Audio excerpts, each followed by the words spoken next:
Hello everyone and welcome to my very first video on my very own channel. My name's Taylor Hetherington from TaylorMade Cars. You may have seen me on the likes of Auto Alex, Dad Cars, Carwell and many other channels. After being in the field of YouTube for 2 years now, I've decided to go it alone and create my very own content. Very risky, I know, very nervous I am, but I've decided to give it my best shot. And what a car to start it with, my BMW 635 CSI.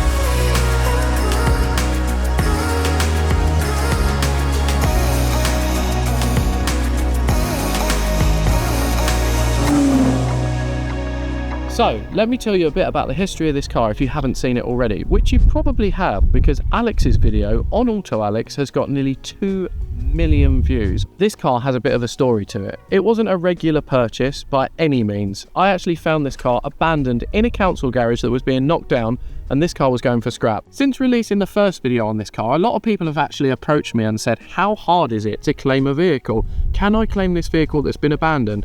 Well, you need to make sure you do your research. I did a whole bunch of research into this car and its past and where it was stored before I claimed it. It's very, very tricky. You have to be careful. You have to make sure that the land that the car's parked on isn't being rented or it's not private property. Otherwise, you could get yourself into a whole bunch of trouble. Luckily for me, the garage that this vehicle was parked in hadn't been paid for or rented for over 13 years. It hadn't been insured, taxed, and hadn't been claimed by the owner when the letter was sent saying that the garages were being knocked down. So it would have been a real shame if this car would have gone for scrap.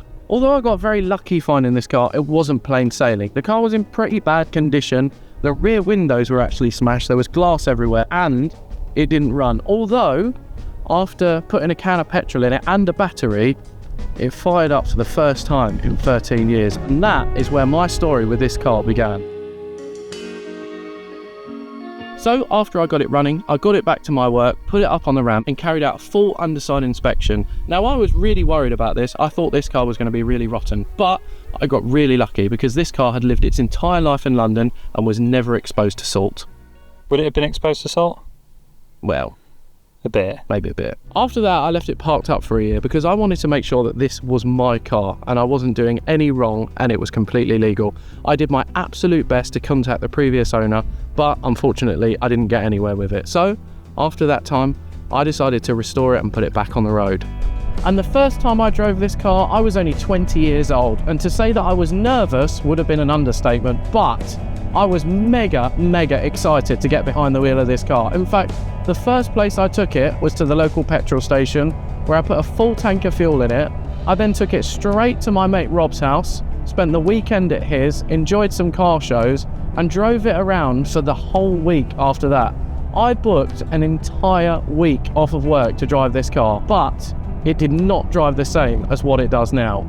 So 11 years is a long time to own a car. What have I done to this car in that period of time? Well, starting from the front, it's had new chrome trims on the bumper. The middle bit was all right, but the edges were bad.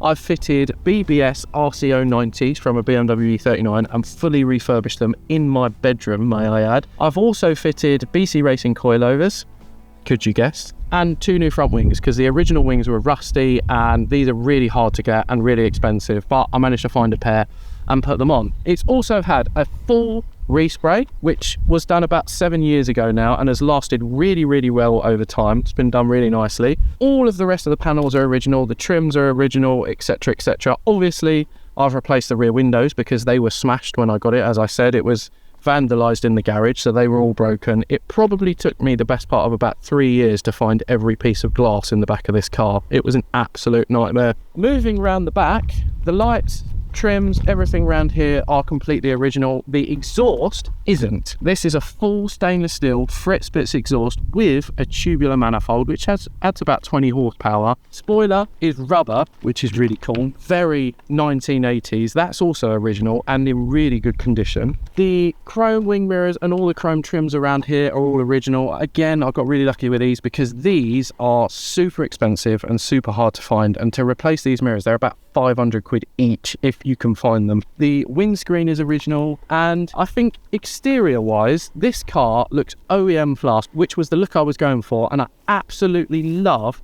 the way this car sits and the way it looks. I think it is brilliant. Should we have a look at the interior? So the first thing you'll probably notice are the seats. Now these are BMW E24 Recaros. They are super, super rare. They took me a really long time to find, probably about 3 years actually.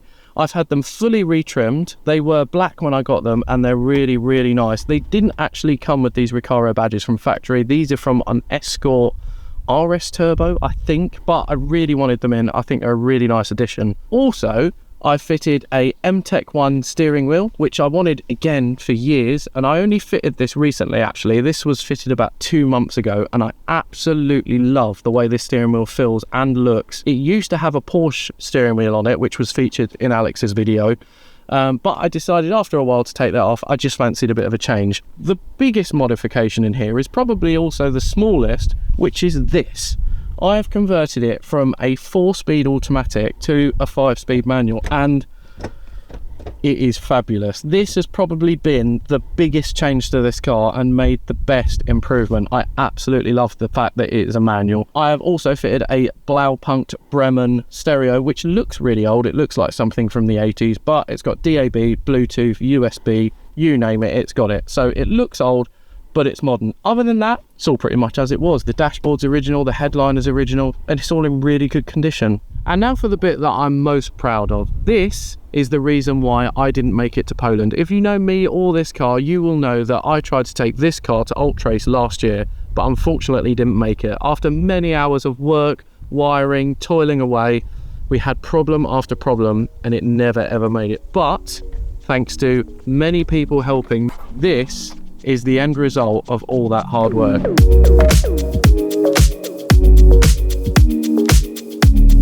And it wouldn't be at this stage without my mate Jake from ASD Tuning. And as it happens, he's here. You all right, Jake? Yeah, I'm good, thank you. So Jake, tell the viewers what you have done to this engine, because you've done a lot of work on this. Yeah, we thought just attack it and see what we could find. The crank sensor itself was in contact with the trigger wheel. And by that you mean it's slightly out of shape. So yeah. The trigger wheel, if you don't know, is the crankshaft sensor pulley. It has a series of teeth on it, and there's a sensor, and as it rotates with the engine, it tells the ECU when to fire the spark plugs and when to fire the injectors. And if that's out of shape or not sensing correctly, the ECU won't know when to fire, or it will fire at the wrong point. That was the main culprit. So you custom made a new one of those. You put a new trigger wheel on it, custom made a crankshaft sensor bracket, put a new crankshaft sensor on it, and then that was running effectively. Then you had the next trouble, which was the wiring loom. Now the wiring on this car was original. It was a bit messy and it was 40 years old, and someone had fiddled with it in the past. We decided that for longevity and reliability, I think we just need to replace the whole thing. So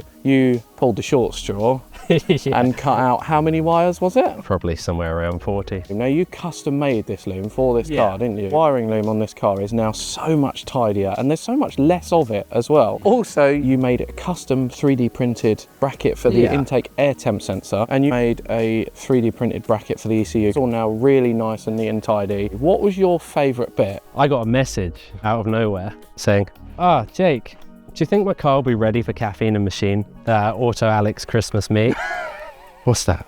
2 weeks away? And I was looking at the 40 wires I had just cut out on the floor, and I was like, yeah, it'll be ready. Not a problem. Sure, we'll have that done. Yeah, there won't be an issue. We'll get it done. It'll be there. And you did get it done? Yeah, 2 days before. And the day I picked this up, genuinely, was like the first day I ever got it on the road. I genuinely nearly cried. Honestly, Jay, I cannot tell you how much I appreciate what you've done to it. Your level of attention to detail is exceptional, and I really, really respect that. I can tell how passionate you are about what you do, and you can see that here. You really, really can. I think what we need to do now is go for a little drive and show you guys what it sounds like.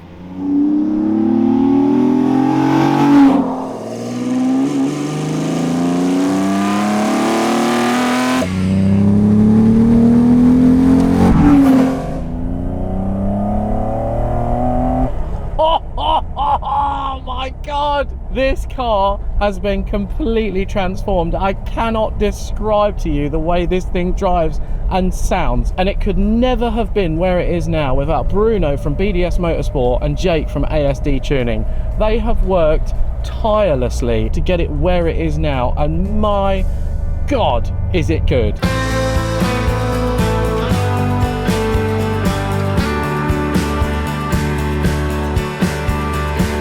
This car not only drives better, but feels so different to how it was before.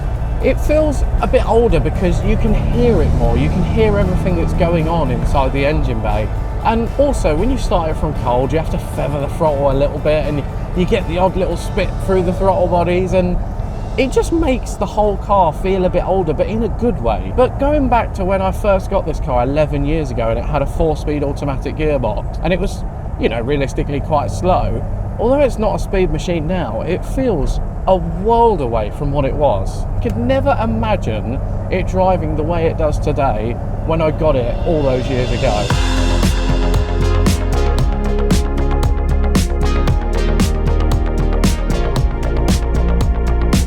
I love that we've taken a car from the 1980s, we've added a bit of modern zouave to it and created something this cool. Because my God, is this car cool. And genuinely, I do believe it's one of the best looking BMWs ever made.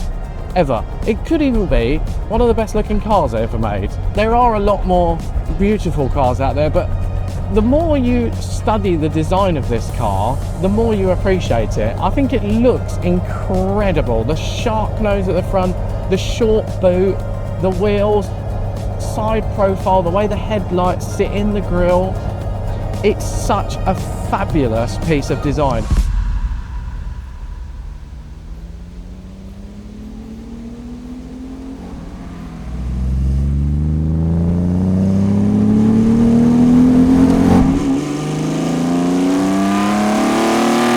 It's got an onboard computer, it's got cruise control, it's got air conditioning, it's got heated door locks, it's got heated washer jets. The engineering that this car has in it, when it came out in the 80s, it must have been a revelation.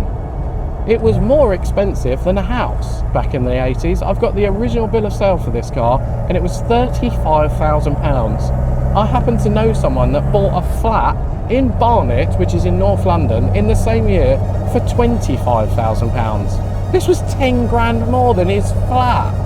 I am so obsessed with these cars, and it is because of this car.